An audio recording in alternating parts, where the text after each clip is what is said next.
السلام عليكم ورحمة الله. الحمد لله رب العالمين والصلاة والسلام على أشرف المرسلين وعلى آله وصحبه وسلم. പുണ്യങ്ങളുടെ പൂക്കാലമായ വിശുദ്ധമായ റമളാനിൻ്റെ റഹ്മത്തിൻ്റെ പത്തിലാണ് നാം നിലനിൽക്കുന്നത്.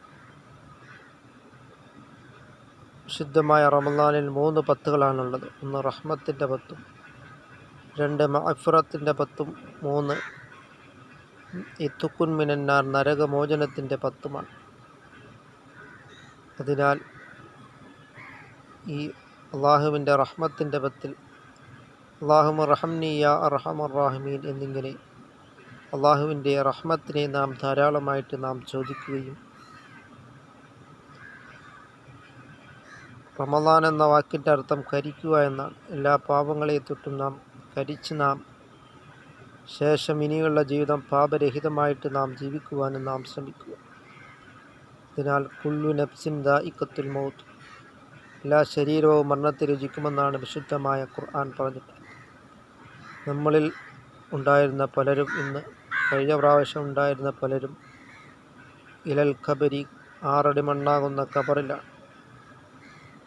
അതുപോലെ തന്നെ വിശുദ്ധമായ റമളാനിൽ നാം ഹലാലായ ഭക്ഷണം കൊണ്ട് ഒരു നോമ്പുകാരനെ നോമ്പ് തുറപ്പിച്ചാൽ നോമ്പെടുത്തതായ പ്രതിഫലമാണ് അള്ളാഹുവിൽ നിന്ന് നമുക്ക് ലഭിക്കുന്നത്. അതിനാൽ നാം പള്ളികളിൽ നാം 80,000 പേരെ നോമ്പ് തുറക്കുന്നതിന് വേണ്ടി നാം പലരും സംഭാവനകൾ ചെയ്തു കഴിഞ്ഞാൽ ആ 80,000 പേരും നോമ്പെടുത്തതായ പ്രതിഫലമാണ് അള്ളാഹുവിൽ നിന്നും നമുക്ക് ലഭിക്കുന്നത്. അതുകൊണ്ട് നാം